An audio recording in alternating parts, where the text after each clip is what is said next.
You're going to hang around. We're going to do some testing. We're going to do some testing of oils. He's got a bit of machinery. And hang around down on the veranda, I think. So I'm sorry we've got to move on a bit. And I know Disco's sister, thank her so much for being here. She's a winner. She said we're having a break. I don't reckon we can have much of a break, but there's terrific hemp seed food out there and drinks. Everyone's welcome to get a bit. You can keep listening out there a bit. And the toilet is out there on the back of that veranda going down, where you run down a big long ramp. And what else did I want to tell you? I want everyone to take this newspaper home with them. It's out the front for free. You can make a donation, would be great. Gregory, come up here now, come on.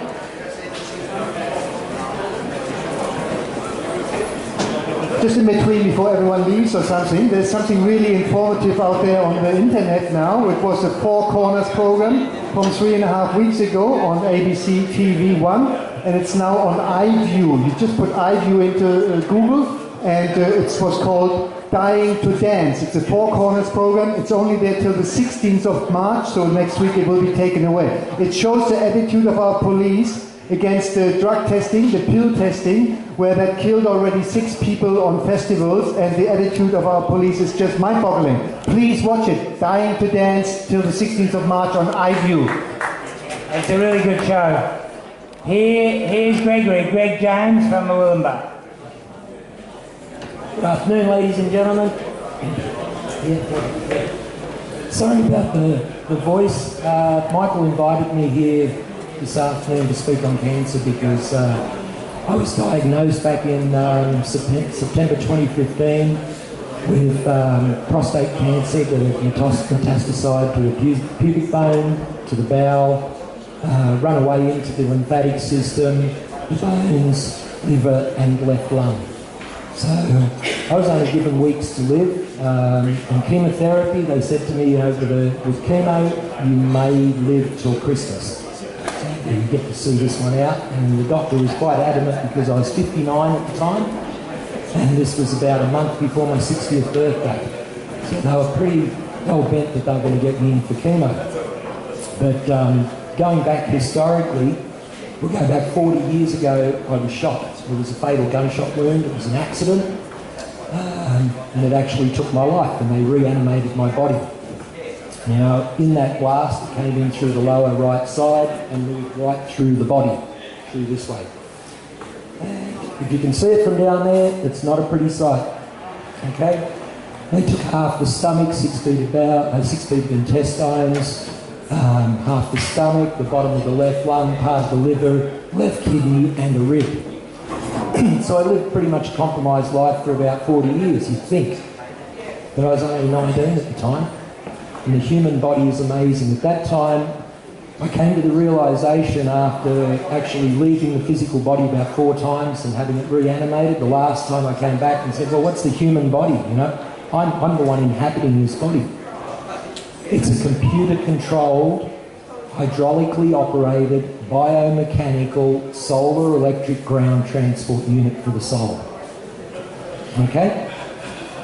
And you get to learn a lot about biology, and you get to learn a lot about the difference between the egoic mind and your soul.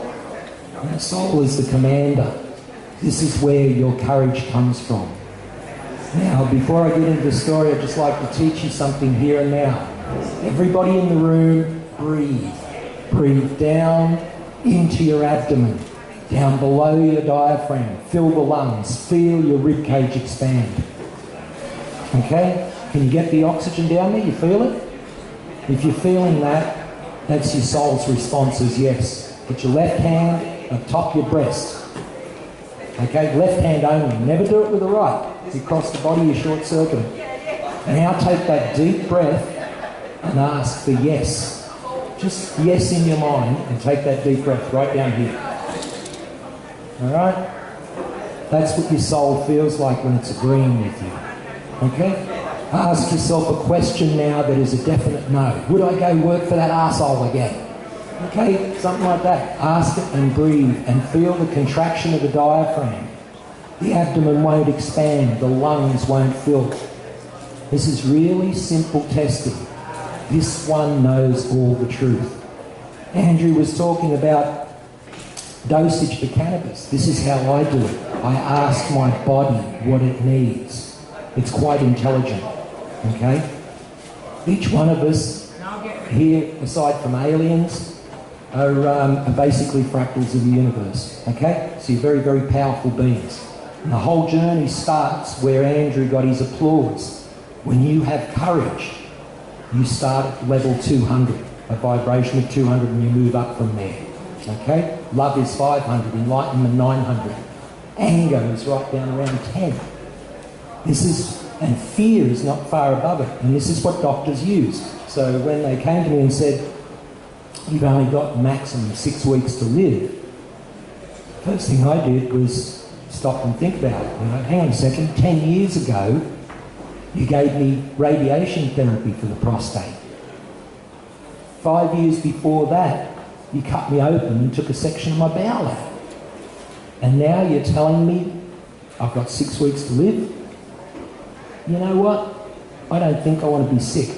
I had 1 round of radiation therapy and thought I was going to die. That's how bad I felt. And I thought, no, not doing this. Walked away from it. First thing I tried was Cansema, or Black Salve. Everybody heard of Black Salve? Not heard of Black Salve? It's good topically, okay? If you've got skin cancers, it's great for that. I put it on where known tumours were, and tumours were being emitted out of the body. Very, very painful, very large amount of tumours in the body. Because as I said, they diagnosed me with prostate, bone had gone to the pelvis, lower 2 vertebrae, both being. Okay, so that was just, he said, you know, that far away from leukemia as well. So the lung, I lost the bottom of the lung in the shooting. Everything that was damaged, because it was a hollow point, a magnum bullet that went through, it exploded into 1,000 pieces and tore through the body. So the whole body was traumatised. And that's wherever those traumas were, is where the cancers popped out. It's just the body in stress. Now, moving on from the Black Salve, nothing was happening. I was still deteriorating very, very rapidly. And a friend came along and he said, there's this research on 2 things. On cannabinoids, and this is 18 months ago, so you think back 18 months ago, nobody really heard of cannabis oil, did they? It was very much underground, okay? The other one was salvestrol. So I was using cannabis basically in smoke form at that time to manage the pain, because it was quite painful just existing in this body, and then got onto the salvestrol. Now, is anybody familiar with salvestrols? Yep, okay, we've got one lady there. Now, salvestrols naturally occur in our food, okay? Have done throughout, from time immemorial. Salvestrols are the bitters in our food, okay? Now, these things stimulate different activities in the body, but one of the main things with salvestrols is that they look to kill a particular enzyme, and that enzyme, I don't know where Andrew is, he'd be familiar with it, is an enzyme, a marker called CYP1B1. Now, it's in the medical industry or research industry, they call it CYP1B1. Now, CYP1B1 is only present in cells that contain cancer, okay? Active cancer. And it's the body's method that when a salvestrol enters the body, it passes the liver's first run. The liver lets it go because it recognises it as the cleaner. So as the cleaners are in, away you go. So salvestrol is known to go through the blood-brain barrier. Okay, it's effective for brain tumours. Once I got onto that, about 3 days later, it's a 72-hour cycle. When you get tuned into your body, you know it can become toxic in 72 hours. It can become detoxified in 72 hours. Within 72 hours, my spirits were just like that. They just jumped up, the colour changed, a whole lot of things started to change in me. I worked with Mullen Herbals. Here in Nimbin, you've got the Apothecary. You guys have an amazing place here. Use them. They put together anti-inflammatories for me that help with the inflammation that comes from cancer. And for the prostate, they did another special tincture, which was reishi mushroom, saw palmetto, and nettle root. So all these things contribute. The next thing for the bone cancer, I was on 10,000 and still am on 10,000 units of vitamin D a day. So 5,000 in the morning, 5,000 in the evening for bone cancer. It's so aggressive that I ran out one Wednesday and said, oh, well, I'm down there on Monday, I'll get some more vitamin D. By Monday, 4 fillings had fallen out in C2, the on-off button in our spine, had popped out. And so that was pretty serious. Since then, a lot of chiropractic work, or crackless chiropractic work's been done to keep C2 in place. Keeping the immune system in check and keeping it healthy is the important thing in cancer, is what I've found. We contain 2 kilos of microbes between here and here, okay? And that's your immune system. So, you know, cleaning it regularly, when you can do a fast, it's really, really important.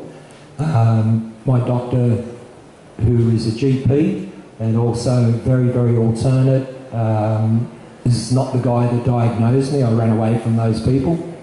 I swear if I'd have gone in for another visit, they'd have probably strapped me down and whizzed me off to hospital. But no, this chap is very, very open-minded and has really enjoyed the journey that he's been on with me. Things like astragalus and andrographis for drying the lung and getting the oxygen into the system. Cancer doesn't like oxygen, so you've got to breathe. Very, very important. Astragalus, building up the immune system, getting selenium into there as well. You know, my regime is quite long, but it's kept me alive until I get to the point where I'm strong enough and my body can tip that balance. Because in everything that you do, it's like trimming a dish. You attack it, you go down on one side. Then you've got to support it and bring it back up. You can't put more weight in this side. More of what you're doing over here can turn toxic, okay? You have to understand your body. You have to get in touch with it, stay in tune with it, and believe yourself. That's why I gave you that technique. You can now communicate with your body and you can ask it. And if it's got cancer in there, you can get into that dialogue with it. And you can ask it to focus your attention on where it is and also on the amount of CBD that you require. Now, I use cannabinoids as well. So I used to get it from the hemp embassy, and then we had the Rick Simpson oil stopped by customs. And other people in our community start to do the cold extract, so I use the cold alcohol tincture, which helps to release me from the pain that I experienced with the bone cancer.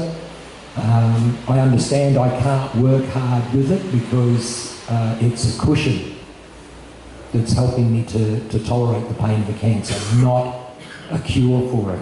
It may do eventually, but if I overwork, then I knock myself back a long way. And that's the one thing that I'd say with cancer patients is be careful how much you do. You know, I've always been a person who's challenged, and I'll get out there and I'll go my hardest. And when doctors say you've got 6 weeks to left, it's like, bullshit. I'm infinite. How dare you say that to an infinite being? You know, that's just corporate. That's all it is. Bring your money my way. You know, and science has been hijacked by the corporates. You know, I worked out of Houston, Texas for about 6 years. Well, my end of it was telecommunications and banking, but Houston is huge for medicine. Okay, medicine first, banking second, and the largest oil hub in the world ranks third. That gives you an idea. Medicine over there, and it's all allopathic medicine. All right, so everything Andrew spoke about, they know the secrets to just about everything, and then they synthesize it and wipe out the natural side of it. That's their way. You know, they're not interested in cures. And let me tell you folks, anybody that thinks that cancer is a disease in the 21st century, you're wrong. every one of you, you are dead wrong. Cancer is not a disease, it's a business model. And we are all participants in that business model. You think about all the cell towers that are around the place and the frequencies they're emitting upon us, and you don't think that you're being fried, you don't think that your cells are being adversely affected by microwaves, by all the rest of the EMFs. You know, you've got magnetic radiation, you've got magnetic frequencies, you're walking down the street and Bart Simpson is being beamed through you and you're hearing in your head, "Don't have a cow, man." And you're thinking, is that me? What did I have that thought over? Start to work out which thoughts are yours and which ones aren't, and also what is driving you into anxiety levels in life. Because all those things are driving you one step closer to cancer. When you come back from the anxiety, start breathing, find your peace in your life, and you're able to tackle these sort of things. And as I said, you know, like, I'm not out of the woods. I was definitely one of those terminal cases that not even the best cancer researcher would want to have on his books. You know, when you got it right through you, and my doctor even said, "You've got it in your brain. You know, it's right through you." It was the radiation that exploded it. Why don't we think we can heal things? We can cure our bones with fluoride. Of course we can. Fluoride works if you use calcium fluoride, which naturally occurs in our streams. You can't cure bones using sodium fluoride that comes out of aluminium smelter chimneys. Okay? It's understanding the truth. Okay? They'll stand on it and say, "No, fluoride works." It's true. Yes, it does. Calcium fluoride, not sodium fluoride. But then, how can you take toxic waste out of nuclear power units, right, which is meant to be encased and put in the ground, and plug it into human bodies and say it's going to cure cancer? It won't. All it does is explodes the tumour. You have one tumour, now you have 1,000,000 tumours. And a 5-year life expectancy.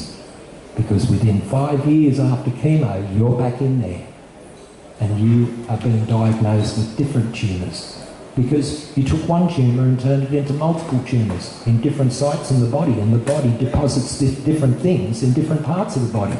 So those tumours are going to react differently. Now, the things that I'm using these days, all that I told you, plus the oil diet. I use the high-protein cottage cheese, or quark. Have people heard of that one? Yeah? Okay. The high-protein cottage cheese, Barambra Organics do it. It's 69.9% protein. You add 2 tablespoons of that in a bowl, then 2 tablespoons of flaxseed oil. I use the Melrose, it's the highest quality on the market. When I don't have the Melrose, I will use cannabis oil. Okay? 2 tablespoons of ground flaxseed oil. Ground flaxseed, sorry. Now to this I add at least 1 teaspoon, depends on how I feel, sometimes 2 teaspoons of cinnamon, another anti-cancer agent. Usually at this time I'm ready to add some dried fruits and bits and pieces just to give it a bit more substance. So I'll add water to it, you know, about, I don't know, 20 mils of water, 50 mils of water, just depends on how sloppy you want it. Blend that in, add some dried fruit and maybe some muesli, okay? Some sort of grains that you're not allergic to, and preferably organic and GM-free, or at least GM-free. You mix all this up, it's quite nourishing. The secret to using it though is stop all sugars, okay? Stop feeding the cancer, because you can't kill it if you're feeding it. I have 0 sugar. Not even this like, oh, I can't drink my tea without a whisk. No, 0 sugar, okay? Now, back when the Mayans, the shamans said to the tribes, give the Spaniards everything. Give them the potatoes, give them everything, because this will kill them. And guess what? Sugar's the biggest killer on the planet. It's everywhere and it's in everything, okay? So, soft drinks. gone. Mineral water, that's what you've got on your table. You cannot be half-hearted in doing this. You can't say, I've got cancer, I'm terminal, and I'm taking their drugs and I'm eating Maccas. That's a bullshit approach. You're not going to kick it. You're not going to win. 0 sugar. Now I have apple cider vinegar and honey twice a day, morning and night, and that helps with the whole digestive system staying in check. The use of honey, jelly bush if you can get it, manuka if not, okay? And don't worry about the rest of them, don't bother buying the commercial ones, there's so much corn syrup out there now parading as honey, okay? So GM free is a big thing, go organic as you can, and probably the biggest thing is grow your own food. I'm not saying that because I'm a seedling provider. Go and buy seed, plant your own food. If I can share one thing that I've learned in this lifetime from the soul, your soul has a yearning to complete a cycle, to till the soil that we come from. What are we? We're biology that came from the soil. Didn't each and every one of our mothers eat from the garden to knit the body inside of her? So we came from the garden. So we need to re-engage with the earth, till the soil, plant the seed, grow your crop, harvest it, feed yourself. That is your cycle. That's it. Pure and simple. Stay connected, not dependent. Okay? When you depend on another source for your food, you can't trust it. And I'll let you know, I have naturopaths on the Gold Coast who send people to me to have diets sorted out.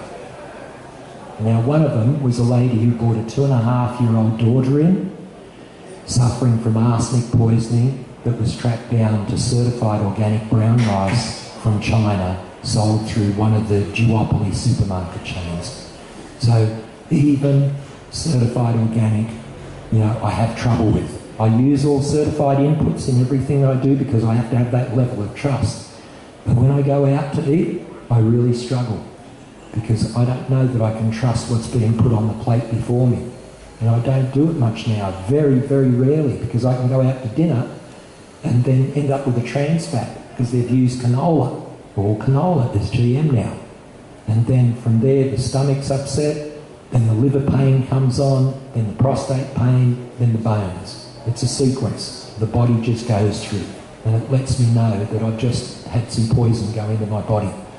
And usually at that time, I'll use a bit of MMS to clear it. So does everybody know what MMS is? Miracle Mineral Supplement, look it up. The powers to be are doing a real good job of trying to crush it. But basically they use the same ingredients. The ingredients is like a sodium carbonate, which is used in water purification plants. All town water systems use this. When you mix that with the hydrochloric acid or citric acid, that's the activator. From there, mix it with a bit of water. It's got to be done dry. It's a special process. Very simple though. Piece of cake takes that long. You drink it down and basically it takes care of the pathogens in the system. So it brings your water back up in a homeopathic state back to where it's supposed to be in perfection. And that's what I use to clean out whatever's happened there. The other thing that I use is borax. Everybody heard of borax? Right. Now borax on the tin has poison listed on it. Now there was a doctor back in the 60s and 70s that got disbarred for curing cancer with borax. Fancy that, eh? Borax has between 9 and 11% boron, something we don't have in our soil, so we're all boron deficient. Now I mix 1 level teaspoon to 15 litres of water. This gives you a 3,000 to 1 mix. Now what happens when you do this, if you've got water that just came out of the tap and water that's been treated this way and you've got them both in bottles and you slop them around, one seems very, very light. The town water seems like there's nothing there. Very few bubbles in it. You mix the borax in the other one, do the same thing, and it moves slower. It has viscosity. First thing you'll notice when you take it in is it stays in the mouth longer. You feel hydrated, and that's exactly what it does.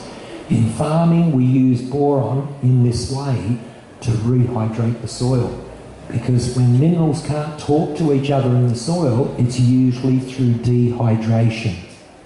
Okay? And the other thing you notice is more ant colonies popping up. You mix boron with water at the level of 2 teaspoons per 10 litre watering can. Put this on your garden. All of a sudden, the plants look so much better. The soil looks better. Everything's hydrated. Everything is communicating. And exactly the same thing happens in the human body. When you have it in your body and your fluids are viscous, you're able to conduct. I mean, the planet runs on 3 volts. You measure the static voltage of this planet in the soil, it's 3 volts. So us, we're no different. We're earth to it.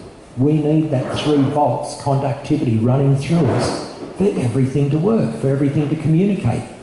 You know, how many people can say, you know, like, hey, if I get a bit dehydrated, I get brain fog. Everybody agree with that one? Not enough water in the system, it's like, oh man, my brain doesn't work. That's why you're not able to conduct that current. Okay? So hydration is important because it's the carrier of everything. If you want efficiency out of everything that you're doing with your body, make sure it's well hydrated. And the borax really does it, because you're seeking that 9 to 11% boron that's in it. That's what makes it work.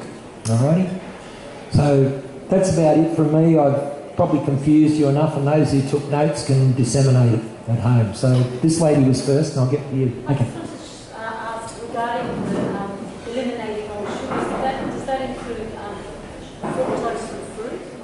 No, you've got to be careful with that. Treat yourself like a diabetic.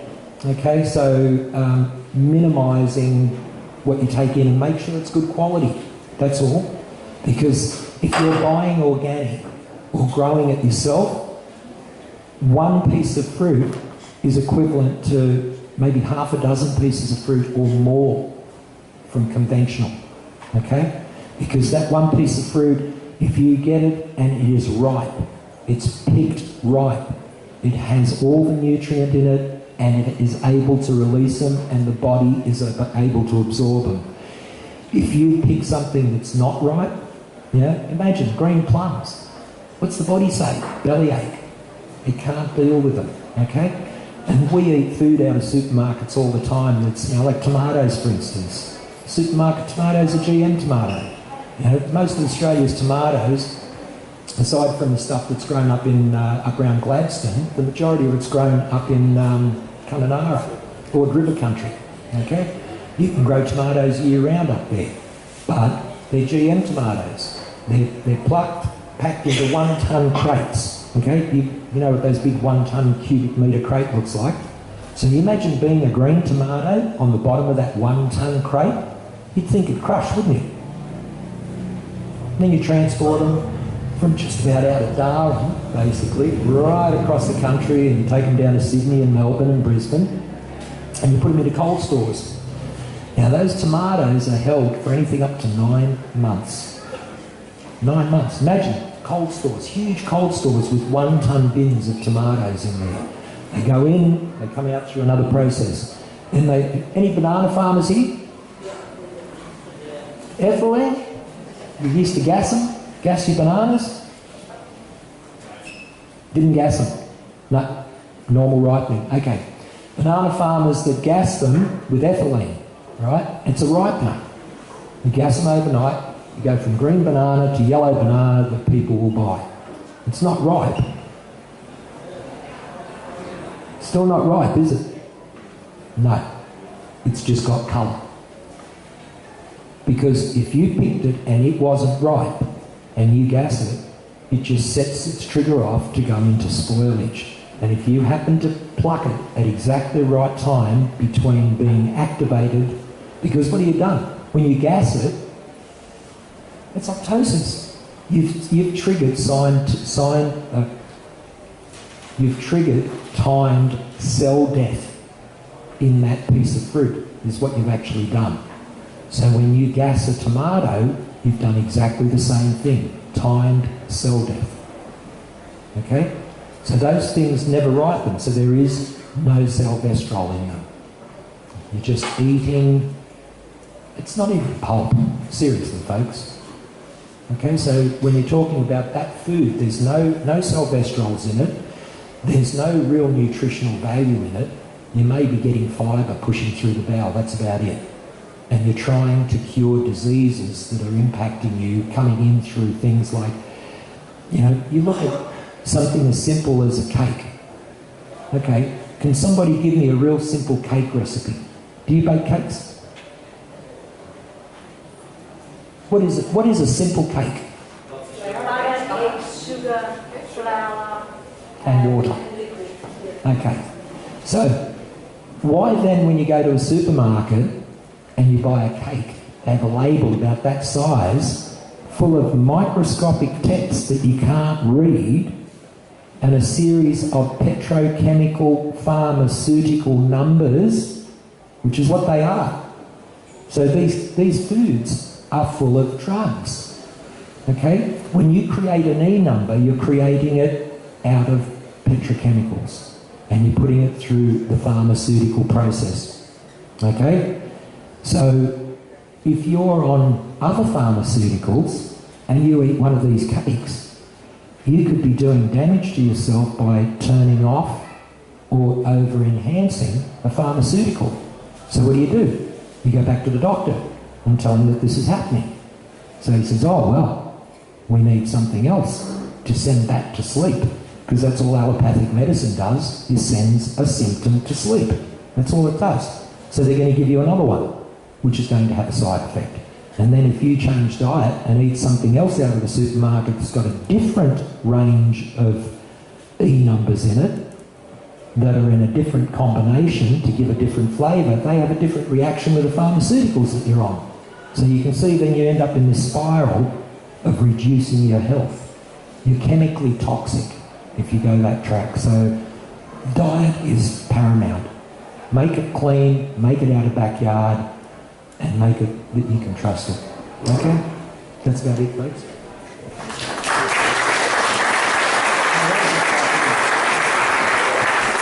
Thanks heaps to Greg. He's right in the middle of Murwillumbah, in the main street, isn't it? What's it called, that street?